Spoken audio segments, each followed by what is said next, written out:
Hi guys! For today's vlog ay magluluto tayo ng garlic butter shrimp with salted egg. Yung gagamitin lang natin guys na salted egg ay yung kanyang sa loob, yung dilaw. So ayan guys, nagpa-melt na tayo ng butter. So after nyan, ilagay na natin ang ating maraming bawang na may isang sili guys yung nilagay kasi pag marami naman maanghang at hindi kami mahilig sa maanghang guys.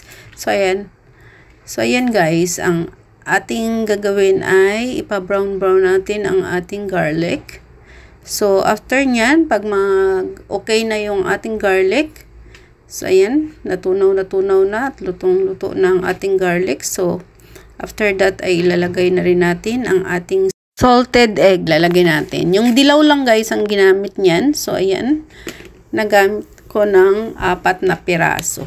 Pero pag marami guys ang shrimp na lulutuin nyo ay dagdagan nyo rin yung kanyang salted egg. So ayan guys, ihalo-halo lang natin yan. Bali tutunawin yan siya sa butter at saka garlic. So pag matunaw na yan siya guys, ganyan lang.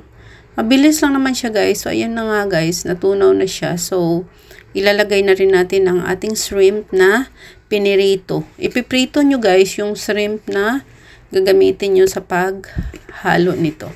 So ayan guys, so tunaw na siya. So pwede na nating ilagay ang shrimp natin. So ayan guys, ayan ang pritong shrimp natin na malalaki yan siya guys. So ayan, lagay na natin.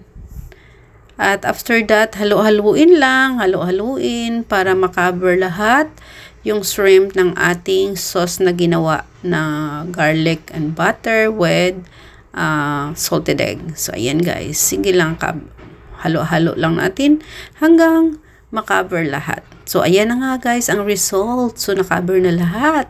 So yummy! And thank you so much for watching. God bless and I love you all. Huwag kalimutan guys, mag-subscribe kung hindi pa kayo nakasubscribe kay Lilian Herbar Channel. God bless and thank you.